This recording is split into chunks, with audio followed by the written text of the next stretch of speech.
C++ pattern series को हमने start किया हुआ था, जिसमें से ये हमारा 19th वीडियो है। और इस वीडियो के अंदर हम एक नहीं, दो नहीं, बल्कि एक ही साथ 5 पैटर्न्स को कवर करने वाले हैं।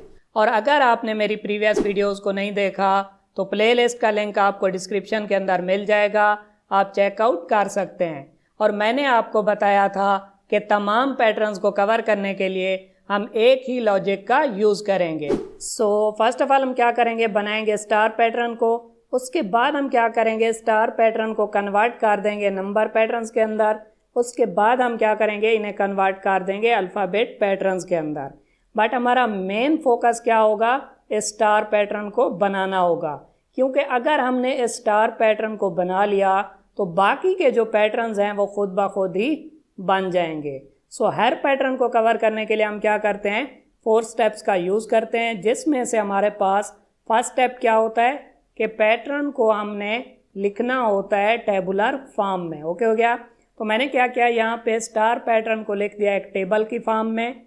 उसके बाद हमने देखना होता है कि इस टेबल के अंदर कितनी रोज़ हैं एंड कितने कॉलम्स हैं। ये जो हमारे पास हॉरिजेंटल लाइंस हैं इन्हें हम क्या कहते हैं, रोज़। और ये जो हमारे पास वर्टिकल लाइंस हैं इन्हें हम क्या कहते हैं, कॉलम्स। तो इस टेबल के अंदर आप देख सकते हैं कि कितनी रोज़ हैं, 1 से लेकर 5 तक। इसी तरह अगर आप कॉलम्स को देखें तो कितने कॉलम्स हैं, 1 से लेकर 5 तक। हमेशा की तरह हम क्या करेंगे, रोज़ एंड कॉलम्स को देखते हुए नेस्टेड लूप का यूज़ करेंगे। अस्सलाम वालेकुम फ्रेंड्स, वेलकम टू टेक्निकल अमार। मैं क्या करता हूँ, यहाँ पे 2 वेरिएबल्स बनाता हूँ आई एंड जे के नाम से, जिन्हें हम यूज़ करेंगे नेस्टेड लूप के अंदर। उसके बाद मैं क्या करता हूँ, आउटर लूप को स्टार्ट करता हूँ जो कि होगा रोज़ के लिए। और हम क्या करते हैं, आई की वैल्यू को स्टार्ट करते हैं 1 से, आई लेस आर इक्वल टू 5, क्योंकि हमारे पास कितनी रोज़ थी, 5 रोज़ थी। उसके बाद मैं क्या करता हूँ, आई की वैल्यू को इंक्रीज़ करता हूँ और हम इस लूप की बॉडी बना लेते हैं।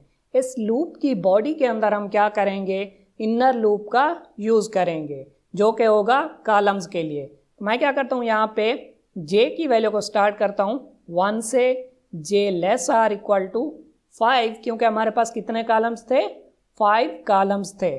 उसके बाद मैं क्या करता हूँ, जे की वैल्यू को इंक्रीज़ करता हूँ और इस लूप की भी हम बॉडी बना लेते हैं। ओके हो गया। अगर आपको ये नेस्टेड लूप अच्छे से समझ में नहीं आया तो मैं आपसे रिक्वेस्ट करूँगा कि आप इस सीरीज़ की फर्स्ट वीडियो को ज़रूर चेकआउट करें, क्योंकि उसके अंदर मैंने तमाम बेसिक कोडिंग को डिटेल में समझाया हुआ है। ओके हो गया।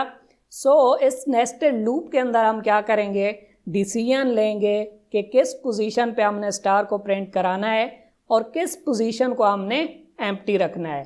अगर मैं वापस आऊँ अपने टेबल की तरफ, आप इस टेबल के अंदर देख सकते हैं कि हमारे पास 25 पोजीशंस हैं। ओके हो गया। एक रो के अंदर 5 कॉलम्स, दूसरी रो के अंदर भी 5 कॉलम्स, तो इस तरह ये 25 पोजीशंस बनती हैं। ओके हो गया। किसी पोजीशन पे तो हमने स्टार को प्रिंट कराया हुआ है और किसी पोजीशन को हमने एम्प्टी रखा हुआ है। तो हम क्या करेंगे, डिसीजन लेंगे आई एंड जे की वैल्यू को देखते हुए कि कहाँ पे हमने स्टार को प्रिंट करवाना है। फॉर एग्जांपल फर्स्ट रो के लिए हमारे पास आई की वैल्यू क्या है, 1। एक ही रो के अंदर हमारे पास कितने कॉलम्स हैं, 5 कॉलम्स हैं। आई की वैल्यू अगर 1 है तो जे की वैल्यू 1 पे हमने स्टार को प्रिंट कराना है। जे की वैल्यू 2 पे भी कराना है, 3 पे भी कराना है, 4 पे भी कराना है एंड 5 पे भी कराना है। ओके हो गया। सेकेंड रो के लिए अगर हम देखें तो जे की वैल्यू 1 पे हमने स्टार को प्रिंट कराना है, 2 पे भी कराना है, 3 पे भी कराना है, 4 पे भी कराना है, बट यहाँ पे 5 पे हमने स्टार को प्रिंट नहीं कराना। इसका मतलब ये हुआ कि आई की वैल्यू 2 एंड जे की वैल्यू 5 पे हमने स्टार को प्रिंट नहीं कराना। ओके हो गया। इसी तरह इस पोजीशन पे भी हमने स्टार को प्रिंट नहीं कराना। यहाँ पे आई की वैल्यू क्या होगी, 3 एंड जे की वैल्यू क्या होगी, 4। ओके हो गया। तो हम क्या करेंगे, आई एंड जे की वैल्यू को देखते हुए डिसीजन लेंगे कि कहाँ पे हमने स्टार को प्रिंट कराना है और कहाँ पे हमने स्टार को प्रिंट नहीं कराना। पोजीशन के डिसीजन के लिए हम क्या करेंगे, यहाँ पे लगाएंगे एक कंडीशन। अगर ये वाली कंडीशन ट्रू होगी तो हम क्या करेंगे, स्टार को प्रिंट कराएंगे। ओके हो गया। और अगर ये वाली कंडीशन फॉल्स हो जाएगी तो हम आएंगे एल्स में और यहाँ पे एम्प्टी स्पेस को हम प्रिंट करा देंगे। ओके हो गया। इसका मतलब ये हुआ कि हमने क्या करना है, दरअसल ये वाली कंडीशन फाइंड आउट करनी है जहाँ पे हम स्टार्स को प्रिंट करवाना चाहते हैं। सो इस कंडीशन को फाइंड आउट करने के लिए हम क्या करेंगे, स्टेप 2, 3 एंड 4 का यूज़ करेंगे। सो स्टेप 2 इंतहाई सिंपल है, जिसके अंदर हमने क्या करना है, ये देखना है कि आई की एक वैल्यू के लिए जे की कौन कौन सी वैल्यूज़ हैं जहाँ पे हम स्टार्स को प्रिंट करवाना चाहते हैं। एक चीज़ और मैं आपको यहाँ पे बताता चलूँ कि अगर हमने पोजीशंस को फाइंड आउट कर लिया तो बाकी के पैटर्न्स में हमें पोजीशंस को फाइंड आउट नहीं करना पड़ेगा, क्योंकि ये सेम ही प्रोसेस होगा। ओके हो गया।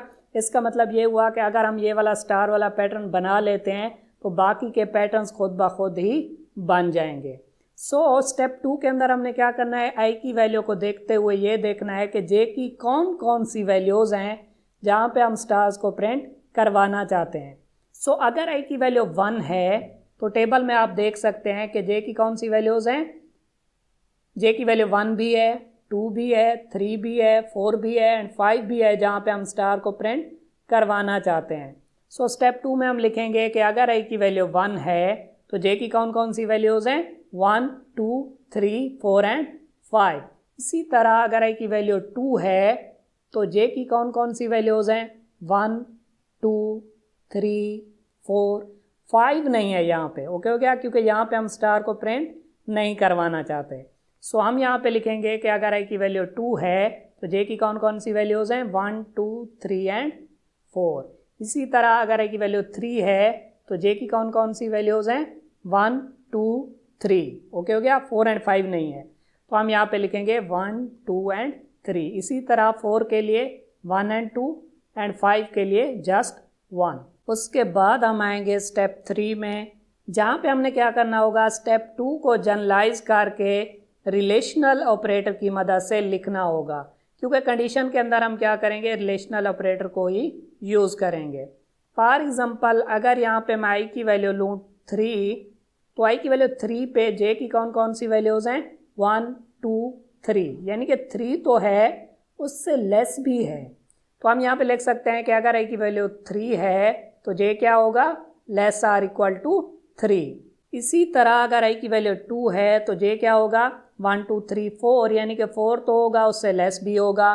तो हम यहाँ पे लिख सकते हैं जे लेस आर इक्वल टू 4। इसी तरह आई की वैल्यू 1 पे जे लेस आर इक्वल टू 5 और आई की वैल्यू 4 पे जे लेस आर इक्वल टू 2। यहाँ पे जब आई की वैल्यू होगी 5 तो जे की एक ही वैल्यू है 1। ओके हो गया।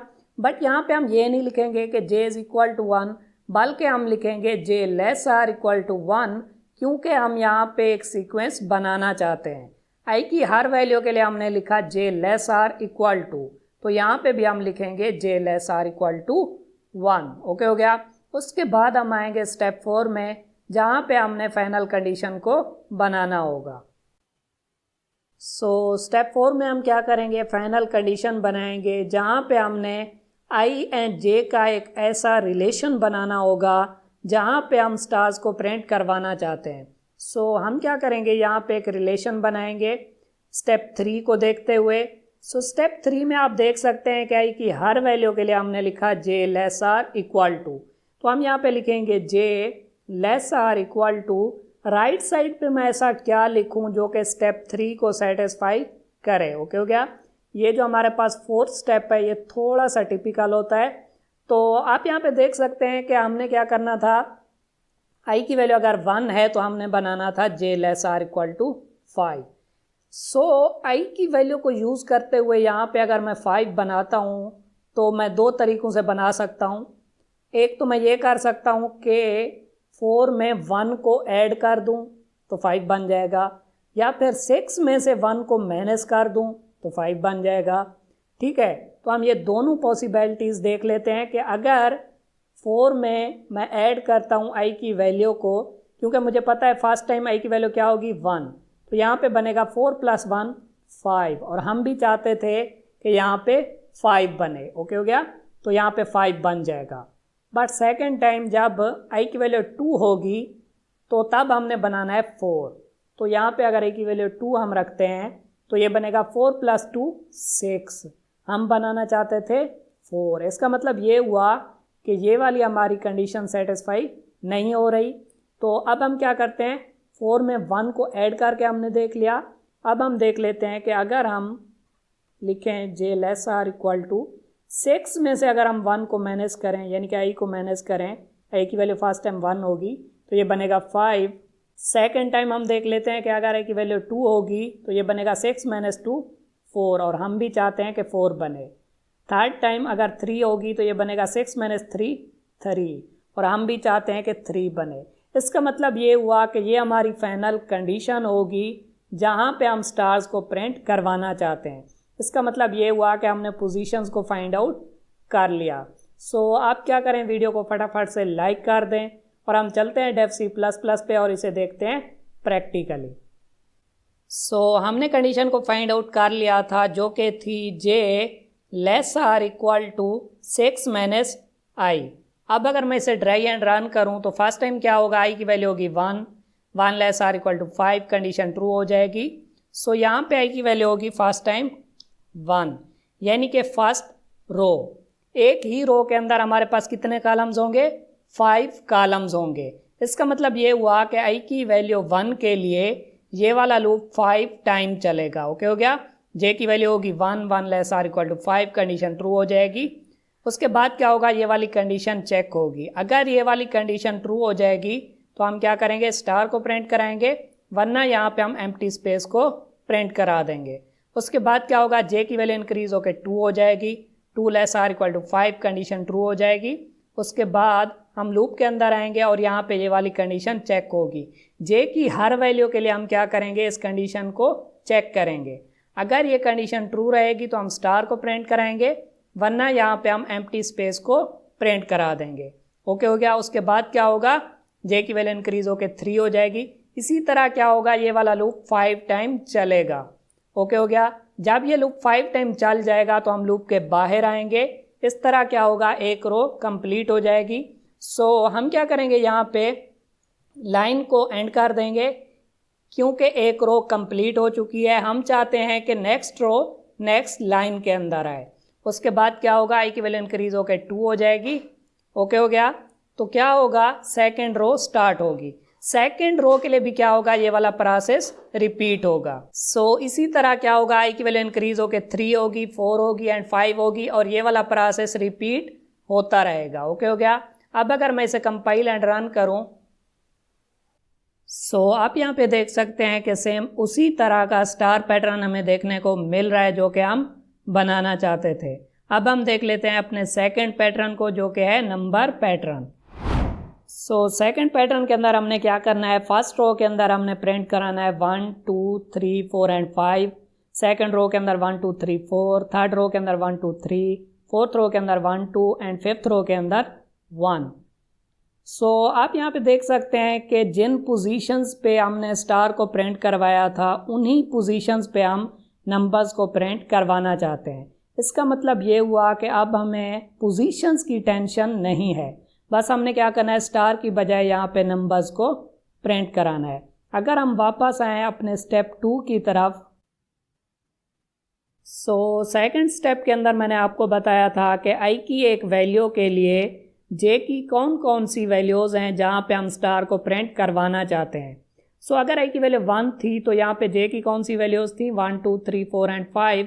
i की वैल्यू 2 के लिए 1 2 3 4, 3 के लिए 1 2 3, 4 के लिए 1 2 एंड 5 के लिए 1।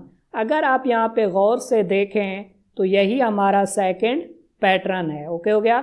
सो अगर स्टार की बजाय मैं j की वैल्यू को प्रिंट कराता हूँ तो ये वाला पैटर्न हमें देखने को मिल जाएगा। सो मैं क्या करता हूँ, यहाँ पे स्टार की बजाय सिंपली प्रिंट करवाता हूँ j की वैल्यू को। अब अगर हम इसे कंपाइल एंड रन करें, सो आप यहाँ पे देख सकते हैं कि सेम उसी तरह का नंबर पैटर्न हमें देखने को मिल रहा है जो कि हम बनाना चाहते थे। अब हम देख लेते हैं अपने थर्ड पैटर्न को। सो थर्ड पैटर्न के अंदर हमने क्या कराना है, यहाँ पे फर्स्ट रो के अंदर हमने प्रिंट कराना है 1 1 1 1, सेकेंड रो के अंदर 2 2 2, थर्ड रो के अंदर 3 3 3, फोर्थ रो के अंदर 4 4 एंड फिफ्थ रो के अंदर 5। आप यहाँ पे एक चीज़ गौर से देख सकते हैं कि हमने एक ही रो के अंदर एक ही नंबर को रिपीट कराना है। अगर हम वापस आए टेबल की तरफ तो यहाँ पे आई की वैल्यू अगर थी 1 यानी कि फर्स्ट रो, तो यहाँ पे जे की वैल्यू 1 भी थी, 2 भी थी, 3, 4 एंड 5 भी थी। बट यहाँ पे आई की वैल्यू सेम रहेगी, एक ही रो के लिए आई की वैल्यू क्या होगी, 1 होगी। और यहाँ पे एक ही रो के अंदर आई की वैल्यू क्या होगी, 2 होगी तमाम पोजीशंस पे। यहाँ पे जे की वैल्यू तो चेंज होगी बट आई की वैल्यू सेम ही रहेगी। इसका मतलब ये हुआ कि यहाँ पे फर्स्ट रो के लिए आई की वैल्यू क्या होगी, 1। इस पोजीशन पे भी 1 होगी, इस पोजीशन पे भी, इस पोजीशन पे भी, तमाम पोजीशंस पे। और यहाँ पे आई की वैल्यू क्या होगी, 2 सेकेंड रो के लिए, इस पोजीशन पे भी, इस पोजीशन पे, इस पोजीशन पे एंड इस पोजीशन पे भी, इस पोजीशन पे भी। बट इस पोजीशन को हमने यहाँ पे प्रिंट नहीं करवाना। इसका मतलब ये हुआ कि अगर हम स्टार की बजाय आई की वैल्यू को प्रिंट कराते हैं तो ये वाला पैटर्न हमें देखने को मिल जाएगा। मैं क्या करता हूँ, यहाँ पे जे की बजाय आई की वैल्यू को प्रिंट कराता हूँ।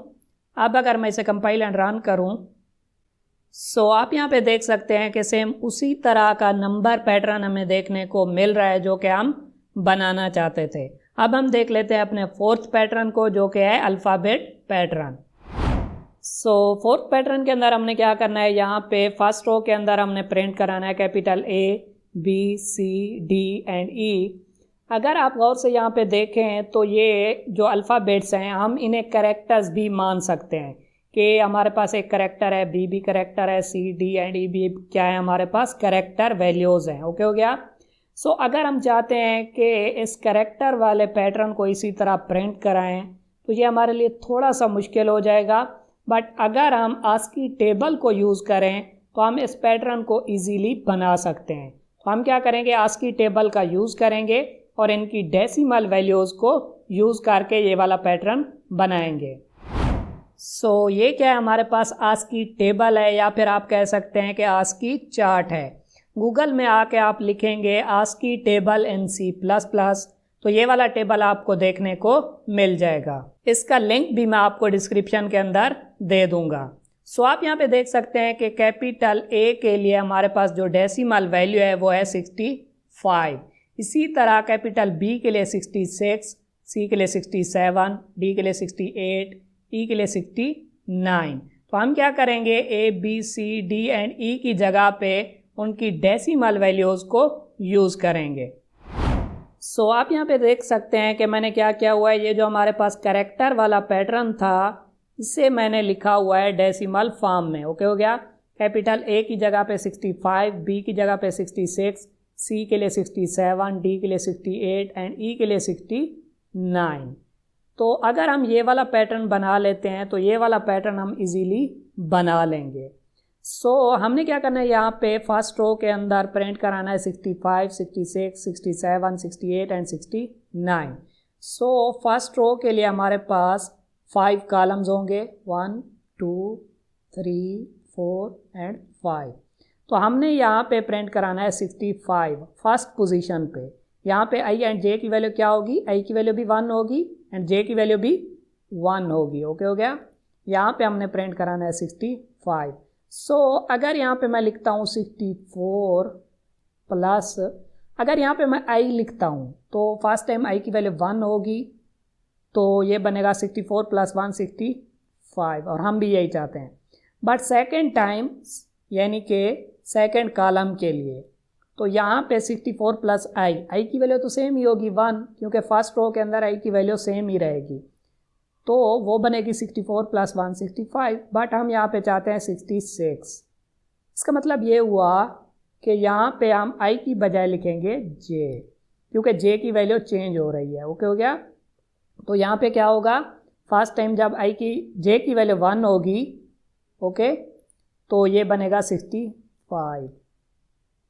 सेकेंड टाइम जब सेकेंड कॉलम के लिए जे की वैल्यू 2 होगी तो यहाँ पे बनेगा 64 प्लस 2 66।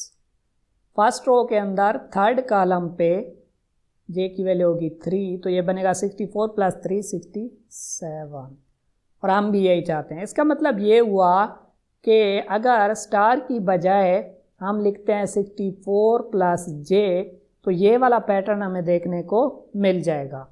बट हमने बनाना था ये वाला पैटर्न, तो हम क्या करेंगे, इसे कन्वर्ट करेंगे कैरेक्टर्स में टाइप कास्टिंग के ज़रिए। टाइप कास्टिंग क्या है? एक इजी प्रोसेस है। हम क्या कर सकते हैं, जिस भी डेटा टाइप में हमने कन्वर्ट करना है उसका नेम लिख सकते हैं। तो हमने कन्वर्ट करना है कैरेक्टर्स में। सो मैं यहाँ पे लिखूँगा कैर और पैरेंथेसिस के अंदर हम लिखेंगे वैल्यू जिसे हम कन्वर्ट करना चाहते हैं कैरेक्टर्स में। तो वैल्यू क्या है हमारे पास 64 प्लस जे। तो हम यहाँ पे लिखेंगे 64 प्लस जे। तो क्या होगा, फर्स्ट टाइम जब यहाँ पे 65 बनेगा, ओके हो गया, तो ये कन्वर्ट हो जाएगा कैरेक्टर में। और हमें पता है कि 65 की कैरेक्टर वैल्यू क्या है, कैपिटल ए, क्योंकि हम आस्की टेबल के अंदर देख चुके हैं। ओके हो गया। इसी तरह जब यहाँ पे बनेगा 66 तो वो कन्वर्ट होगा कैरेक्टर में और उसकी कैरेक्टर वैल्यू है कैपिटल बी। सो आप टाइप कास्टिंग किस तरह से कर सकते हैं, आप लिखते हैं डेटा टाइप का नेम। फॉर एग्जांपल अगर मैंने इसे फ्लॉट में कन्वर्ट करना होता तो मैं क्या करता, यहाँ पे लिखता फ्लॉट और पैरेंथेसिस के अंदर मैं ये वैल्यू लिख देता, तो ये कन्वर्ट हो जाती फ्लॉट डेटा टाइप में। ओके हो गया। बट हमने यहाँ पे कैरेक्टर्स में कन्वर्ट करना है तो हम यहाँ पे लिखेंगे कैर। सो मैं क्या करता हूँ, सिंपली यहाँ पे आई की बजाय लिखता हूँ कैर और पैरेंथेसिस के अंदर हम लिखेंगे 64 प्लस जे। ओके हो गया। सो जब फर्स्ट टाइम अगर ये वाली कंडीशन ट्रू होगी तो जे की वैल्यू होगी 1, तो यहाँ पे बनेगा 64 प्लस 1 65 और वो कन्वर्ट हो जाएगा कैरेक्टर में। 65 की कैरेक्टर वैल्यू क्या है, कैपिटल ए, तो यहाँ पे कैपिटल ए प्रिंट हो जाएगा। सो अब अगर मैं इसे कंपाइल एंड रन करूँ, सो आप यहाँ पे देख सकते हैं कि सेम उसी तरह का अल्फ़ाबेट पैटर्न हमें देखने को मिल रहा है जो कि हम बनाना चाहते थे। अब हम देख लेते हैं अपने 5th पैटर्न को, जो कि अगेन क्या है, अल्फ़ाबेट पैटर्न है। सो मैंने सेम उसी तरह क्या किया हुआ है, यहाँ पे अल्फ़ाबेट वाले पैटर्न को डेसिमल फॉर्म में लिखा हुआ है। सो अब हमने क्या करना है, यहाँ पे फर्स्ट रो के अंदर हमने प्रिंट कराना है 65 65 65 65, क्योंकि यहाँ पे क्या था, हमारे पास कैपिटल ए था, उसकी डेसिमल वैल्यू क्या है 65। तो हम क्या कर सकते हैं, इसी कंडीशन को वापस लेके आ सकते हैं। 64 प्लस हमारे पास क्या था, जे। बट यहाँ पे आप देख सकते हैं कि एक ही रो के अंदर एक ही नंबर रिपीट हो रहा है। तो क्या होता है, असल में एक ही रो के अंदर रो नंबर रिपीट होता है। तो रो नंबर के लिए हमने क्या किया हुआ है, आई को यूज़ किया हुआ है। तो हम क्या करेंगे, यहाँ पे लिखेंगे आई। तो फर्स्ट रो के अंदर क्या होगा, इस पोजीशन पे भी आई की वैल्यू क्या होगी, 1 होगी, इस पोजीशन पे भी, इस पोजीशन पे भी, इस पोजीशन पे भी। तो अगर आई की वैल्यू 1 होगी तो ये बनेगा 64 प्लस 1 65। ओके हो गया, और हम भी यही चाहते हैं। ओके हो गया। तो सेकंड रो के लिए क्या होगा, 64 प्लस 2 66 कंप्लीट रो के लिए। तो इस तरह हम क्या कर सकते हैं, इस पैटर्न को बना सकते हैं। बट हमने क्या करना था, ये वाला पैटर्न बनाना था। तो हम क्या करेंगे, इसकी भी टाइप कास्टिंग करेंगे। टाइप कास्टिंग के लिए हम क्या करेंगे, लिखेंगे कैर और पैरेंथेसिस के अंदर हम लिखेंगे 64 प्लस आई। सो सिंपली हमने क्या करना है, यहाँ पे जे की बजाय लिखना है आई। अब अगर मैं इसे कंपाइल एंड रन करूँ, सो आप यहाँ पे देख सकते हैं कि सेम उसी तरह का अल्फ़ाबेट पैटर्न हमें देखने को मिल रहा है जो कि हम बनाना चाहते थे। C++ पैटर्न सीरीज़ में और भी बहुत से पैटर्न्स आने वाले हैं। सो आप क्या करें, मेरी C++ पैटर्न्स वाली प्लेलिस्ट को यहाँ से एक्सेस करें, और अगर आप किसी भी टॉपिक से रिलेटेड एग्जाम्पल प्रोग्राम्स को देखना चाहते हैं तो आप मेरी C++ एग्जाम्पल प्रोग्राम वाली प्लेलिस्ट को भी यहाँ से एक्सेस कर सकते हैं। और अगर आप C++ को बिल्कुल बेसिक लेवल से देखना चाहते हैं तो आप मेरी C++ ट्यूटोरियल फॉर बिगनर्स वाली प्लेलिस्ट को भी यहाँ से एक्सेस कर सकते हैं। इन तीनों प्लेलिस्ट के लिंक मैं आपको डिस्क्रिप्शन के अंदर भी दे दूँगा और आई बटन के अंदर भी दे दूँगा। वीडियो अच्छी लगी हो तो वीडियो को लाइक करें और चैनल को सब्सक्राइब करें। Thank you.